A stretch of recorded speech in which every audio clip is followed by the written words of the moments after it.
फना मलिक के बयान पर बवाल मचा। अपने बयान को लेकर घिरी फना मलिक ने खुद को डिफेंड करने की कोशिश की। इंडिया टीवी से बातचीत में उन्होंने कहा कि पाकिस्तान से उन्होंने कोई तुलना नहीं की, उनका मकसद केवल महिलाओं के मुद्दों को उठाना था।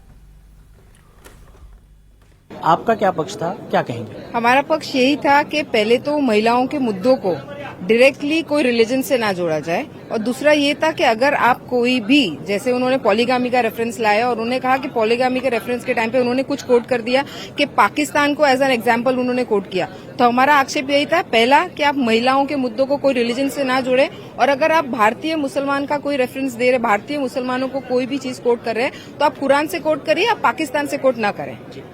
इस पूरे मामले को लेकर योगेश कदम का बयान सामने आया है। उन्होंने कहा है कि आपको इस बात को समझना चाहिए कि जब भी कोई कानून बनता है तो कानून किसी भी धार्मिक ग्रंथ का रेफरेंस लेकर नहीं बनता।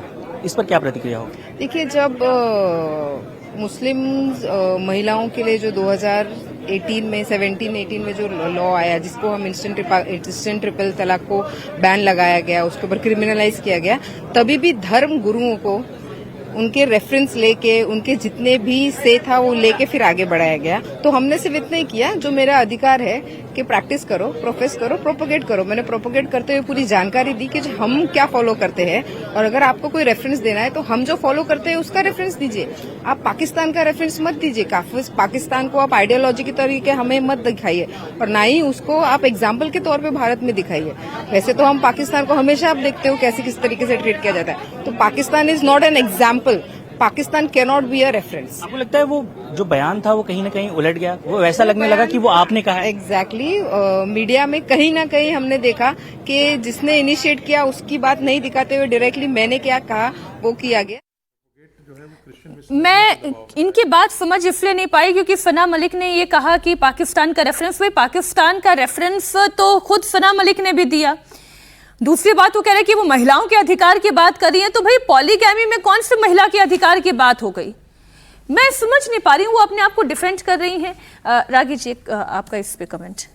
सुनेत्रा पवार इनके ऊपर एक्शन ले लेंगी? जो मुझे नहीं मालूम है कि सुनेत्रा पवार एक्शन लेंगी। मुझे तो नहीं लगता है कि एक्शन लेंगी, क्योंकि उनको मुसलमानों की भी राजनीति करनी है। तो जिनको मुसलमानों की राजनीति करनी है वो, उनके लिए ये कोई न्यू नॉर्मल है। जैसे ट्रम्प आपके लिए न्यू नॉर्मल है, उनके लिए सब न्यू नॉर्मल है। दूसरी बात, जो हर्षवर्धन जी कह रहे थे कि उनको बड़ा कष्ट हो रहा है ये सुन करके कि पढ़ी लिखी महिलाएं, तो पढ़े लिखे लोगों ने तो ही इस देश का विभाजन किया था। जिन्ना कौन पढ़ा लिखा नहीं था? सर सैयद ने जो कहा था 1887 और 86 के अंदर कि हमारी तलवारों 600 साल तक, हजारों साल तक हमने राज किया है, हमारी तलवारें ऐसी थी जिनसे हिंदुओं के रूह कांप जाते थे, वो कौन पढ़ा लिखा नहीं था? उसके नाम पर तो अभी भी यूनिवर्सिटी चलती है। यूनिवर्सिटी, अलीगढ़ यूनिवर्सिटी जो है भारत के विभाजन के विचार का सबसे बड़ा केंद्र रहा। चाहे वो शेख अब्दुल्ला भी हो, वहीं से पढ़ा लिखा हो, सोहरावर्दी है, सबका आप ढूंढेंगे तो उसका लिंक आपको वहाँ मिलेगा। तो ये सब पढ़े लिखे लोगों ने ही किया था। धर्मांधता उन्होंने यूज किया, कुरान को यूज किया। और आप इस्लाम और कट्टरता दोनों एक दूसरे के पर्यायवाची हैं, इसलिए इस्लाम और सेकुलरिज्म दोनों एक दूसरे के खिलाफ है। इस्लाम जहाँ पर है वो सेकुलरिज्म नहीं हो सकता है, जहाँ पर सेकुलरिज्म है वहाँ पर इस्लाम नहीं होना चाहिए था। और मैं तो मानता हूँ, मैं तो उन लोगों में से हूँ जो ये मान करके चलता है 1947 में जब भारत विभाजन हुआ था तो सबसे बड़ी गलती उस समय के नेताओं ने की थी कि मुसलमानों को इस देश में फिर रहने दिया था। पॉपुलेशन एक्सचेंज होना ही चाहिए था, परमानेंट। और ये मैं अपना बात नहीं कर रहा हूँ, डॉक्टर अंबेडकर ने माय थॉट्स ऑन पाकिस्तान में इसका भरपूर जिक्र किया है।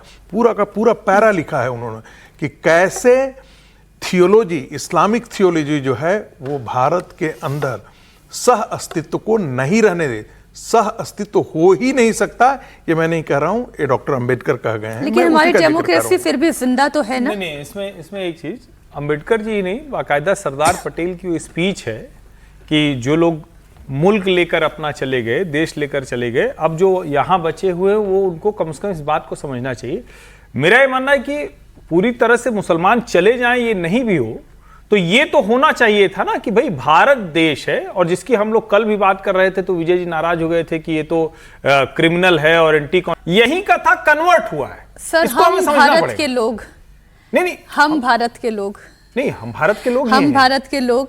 मैं इस डिस्कशन में इसलिए नहीं जाना चाहती कि कल हमने इस पर एक बहुत लंबी बहस की है कि किसका देश है। मैं बार बार कहती हूँ हम भारत के लोग नहीं है, ये तो है जो उस पर बात करनी पड़ेगी। ये कोई बहस, कोई हमें इसके लिए लड़ाई थोड़ी ना करनी है। लेकिन ये तो, और यही जो हम भारत के लोग जब हम नहीं समझते हैं तो राम मंदिर पर लड़ाई होती है।